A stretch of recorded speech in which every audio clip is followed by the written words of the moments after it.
Salut YouTube, ça fait 2 semaines qu'on est arrivé à San Francisco, c'est donc l'épisode 1. Aujourd'hui, je vais vous parler un peu de ces 2 semaines, vous faire un petit bilan de ce qui s'est passé, de ce qu'on a fait, comment c'est la vie à SF, vous débriefer un peu des quelques conférences à laquelle on est allé, vous faire un petit tour de la maison, je pense. Alors, ça fait 2 semaines qu'on est arrivé et je trouve que c'est assez cool. On a été assez chanceux depuis le début. Il fait quand même plutôt beau temps. Il fait pas super chaud parce qu'en fait, sur la géographie, San Francisco, c'est une ville qui est coincée entre l'océan Pacifique et la baie qu'on appelle de Bay Area, qui est la baie de San Francisco. Et c'est assez venteux et il fait assez frais, surtout le soir, dès qu'il n'y a plus de soleil, en fait, il fait assez frais. Mais on a été quand même assez chanceux avec la météo parce qu'il fait méga beau. Les 3 premiers jours quand on est arrivé, il faisait super beau, on a eu le temps de visiter, découvrir l'île, l'ambiance et comment c'est structuré. L'un dans l'autre, je suis quand même assez surpris. J'avoue que je m'attendais pas à grand chose et je suis plutôt positivement surpris de la ville. T'as pas l'impression d'être aux États-Unis quand t'es à San Francisco. Il y a beaucoup d'Américains qui disent que c'est la ville américaine la plus européenne. Ça se ressent un peu. Et il y a beaucoup de cafés comme on trouverait chez nous. Et le truc qui est assez drôle, c'est que nous, depuis qu'on est arrivé, on passe beaucoup de temps à marcher et à prendre le métro. Ce qui n'est pas un truc que tu te dis que tu fais en général dans les villes américaines. Je dirais peut-être à New York tu fais ça, mais dans mes préjugés, bon, la seule fois où j'étais venu aux États-Unis c'était à Los Angeles. C'est pas du tout la même ambiance. On prend quelques Uber à des moments quand on est un peu en retard. Mais la plupart du temps, franchement, on marche, on prend le métro. L'autre truc qui est cool, je trouve, ici, c'est que la ville, il y a énormément d'espaces verts dans la ville. Et quand je dis espaces verts, c'est plutôt des parcs qui sont construits sur des petites collines. Donc San Francisco, c'est une ville où il y a beaucoup de hauts et de bas, enfin beaucoup de dénivelés.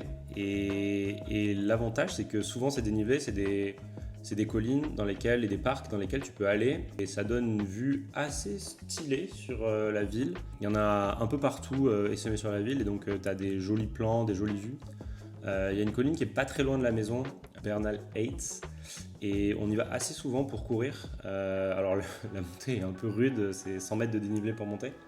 Mais une fois que tu as fait tes 100 mètres de dénivelé, tu es assez content et tu as une belle vue à 360 sur une partie de la baie. Il y a Claire qui vient de rentrer. Tous les abonnés. Vous voyez, bon, j'ai changé d'habit. En fait, Claire est rentrée et on est allé manger.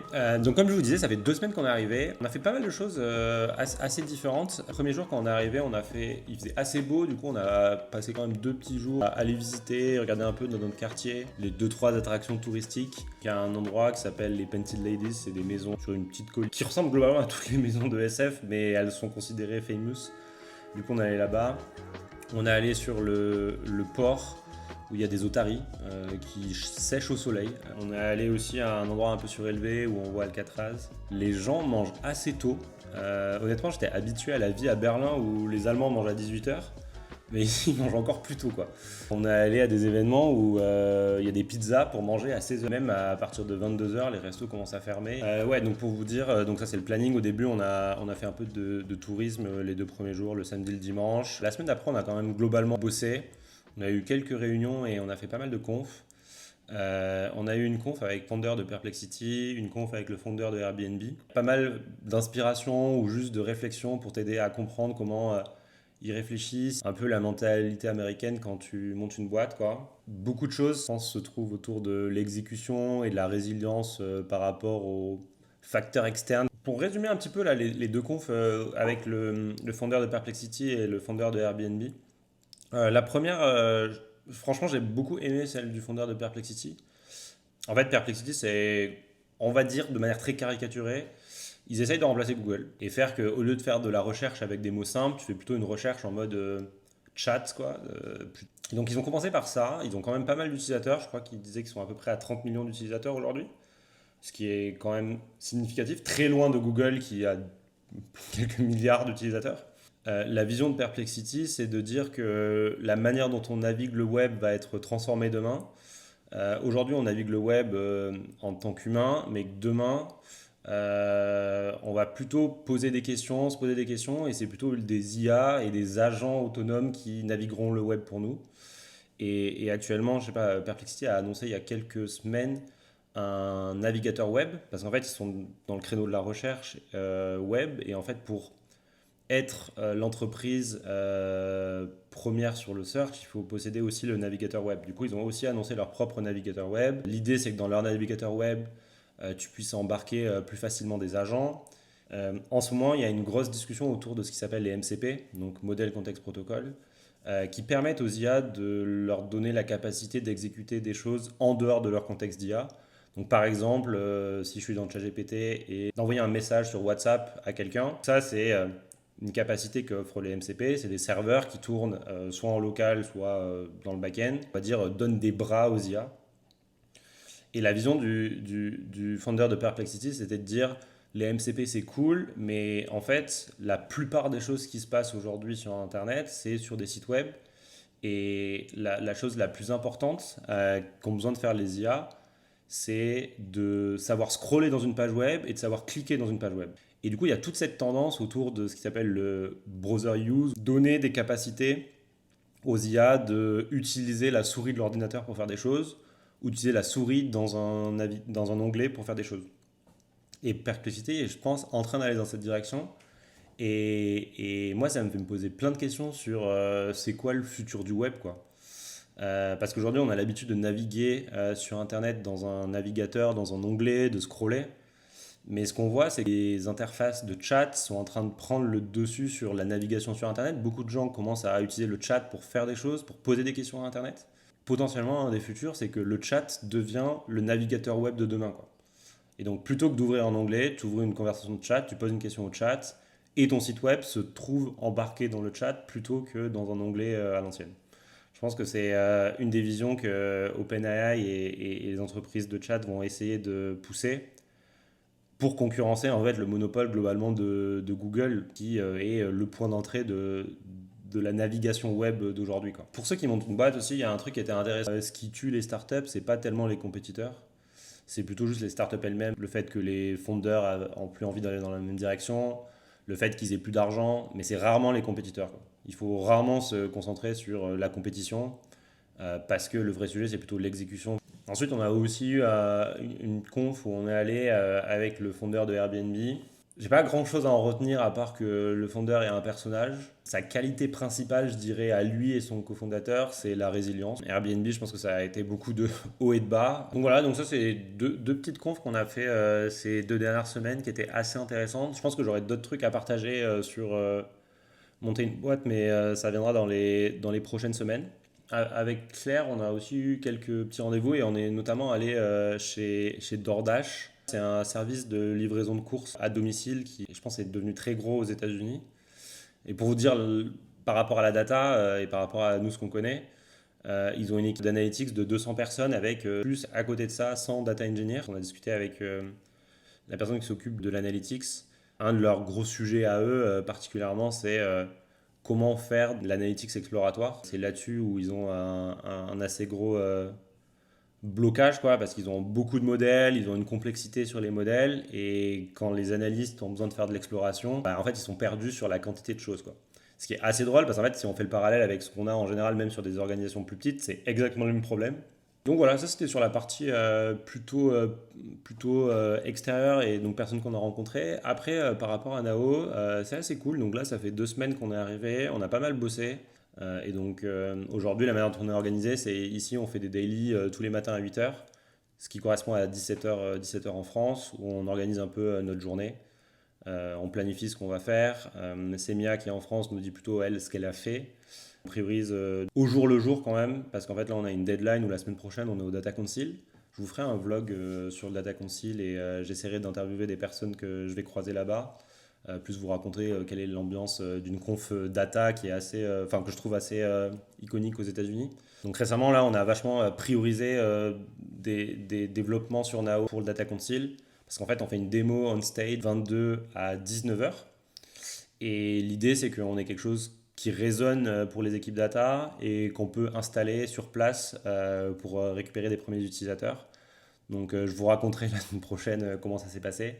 Je pense qu'on a trouvé des trucs justement ces 2 dernières semaines qui sont vraiment hyper intéressants sur notre sujet. Et ce qui est très cool, c'est que récemment, là, sur ces nouvelles features qu'on a rajoutées, on a fait quelques démos. Et notamment sur une des fonctionnalités, on a eu des effets waouh, quoi.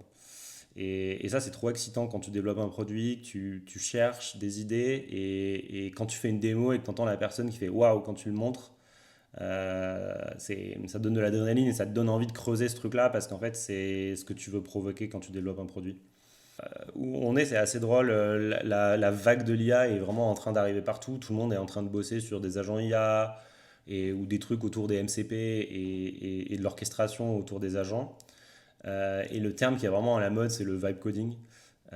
Tout le monde vibe code, fait des trucs autour du vibe coding ou fait de l'outillage pour aider les devs qui font du vibe coding à moins se planter. Et du coup, avec Claire, on s'est dit, ok, mais le vibe coding, c'est quoi l'équivalent côté data? C'est le data vibing. Donc, c'est l'idée de faire de la data et de bosser sur tes datasets, sur tes requêtes SQL en étant aidé par l'IA, quoi, en promptant. Et donc, c'est le début de data vibing, je pense. Stay tuned, on va en parler un peu plus bientôt. Ce qu'on savait en arrivant ici, c'est que SF, c'est quand même une ville où les gens sont assez addicts au travail.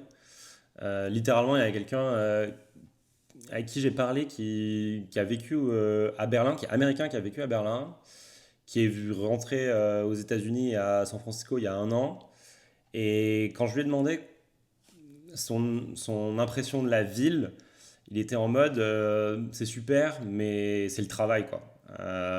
Et je pense que c'est un peu le truc qui épuise beaucoup de gens à San Francisco, c'est que c'est une ville où tout le monde passe au travail, quoi.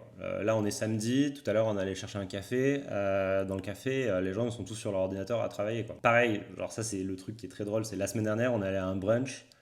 Un French brunch, c'était le thème. On était les seuls Français au brunch. Globalement, tous les gens qui étaient là, c'était des gens qui bossaient dans la tech. Il y a un parallèle que je fais, je trouve, qui est assez intéressant avec de San Francisco. C'est, j'ai l'impression parfois de me retrouver comme quand j'étais à Berlin, dans le sens où des grosses avenues, un truc un peu alternatif, de graphes, une street culture avec des dessins sur les murs. Le truc qui est aussi proche de Berlin, c'est qu'il y a de la nature un peu partout dans la ville, quoi. D'ailleurs, si vous êtes intéressé, si vous avez des questions par rapport à la comparaison entre la France et les États-Unis, je pense que pour l'instant, je n'ai pas encore assez de recul et tout, mais si vous avez des questions, n'hésitez pas à les poser en commentaire. J'essaierai d'y répondre. On pourra faire aussi une vidéo avec Claire et Stan où on essaiera d'y répondre.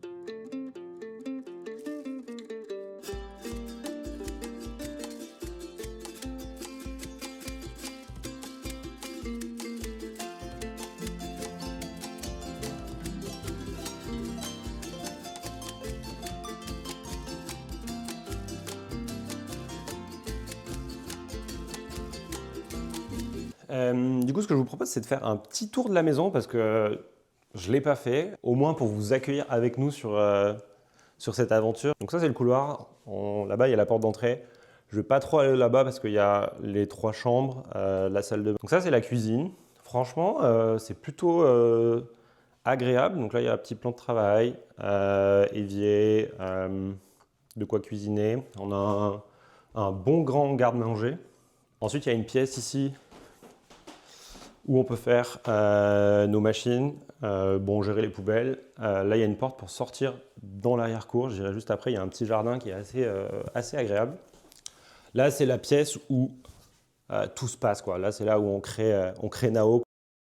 Donc, c'est une table à manger sur laquelle on travaille. C'est notre bureau de coworking. Ici, notre table bank qu'on a acheté expressément pour réfléchir sur des idées et un peu mettre notre to-do. Là, il y a Claire qui fait semblant de travailler sur son ordi, exactement ici. Là, c'est le bureau de Stan qui n'est pas là ce week-end, qui fait Pâques. Et voilà, le petit salon. Du coup, on va aller dans le jardin. Alors, on a de la chance, en fait, on a 2 jardins. Franchement, c'est vraiment trop cool. Donc ça, c'est le premier jardin qui est juste pour nous et les voisins qu'on a dans notre maison. Alors, pour vous montrer, franchement, c'est assez grand et c'est pas mal agréable, quoi.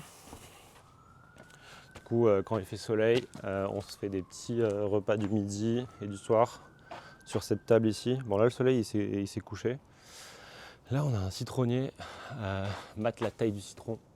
Franchement, il fait au moins 50 mètres carrés, je pense. Je sais pas, je dis au pif. On partage le jardin avec le voisin du dessus qui s'appelle David et il y a un deuxième étage avec des voisins qu'on n'a pas rencontrés. J'ai l'impression que c'est notre petit jardin privé. C'est trop chill. Et ensuite, le truc qui est assez stylé, c'est qu'on a un deuxième jardin qui cette fois est partagé avec tous les gens du bloc. Hop, je vais vous montrer ça. Là, c'est assez chouette. Donc voilà, là-bas il y a un barbecue qu'on qu'on pourrait utiliser, mais genre ici là, il y a un barbecue. Il faut nettoyer parce qu'il y a quand même pas mal de toiles d'araignée. C'est vraiment trop agréable. Alors là, il y a du romarin. Ça fait penser au sud de la France, à la maison. Il y a de la citronnelle, de la sauge, du thym, des trucs comme ça. Donc c'est assez bien fleuri, un petit potager, vous voyez, il y a des murals et tout. Ça rend trop beau.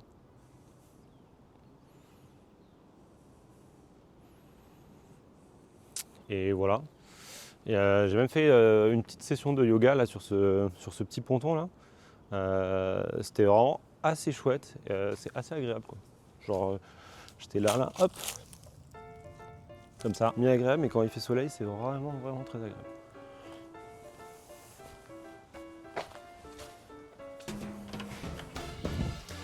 Et donc voilà, donc je vous ai fait le tour du jardin, je vous ai un peu raconté ces 2 dernières semaines. J'espère que vous avez kiffé ce premier récap et ce premier épisode de vlog. On se revoit la semaine prochaine.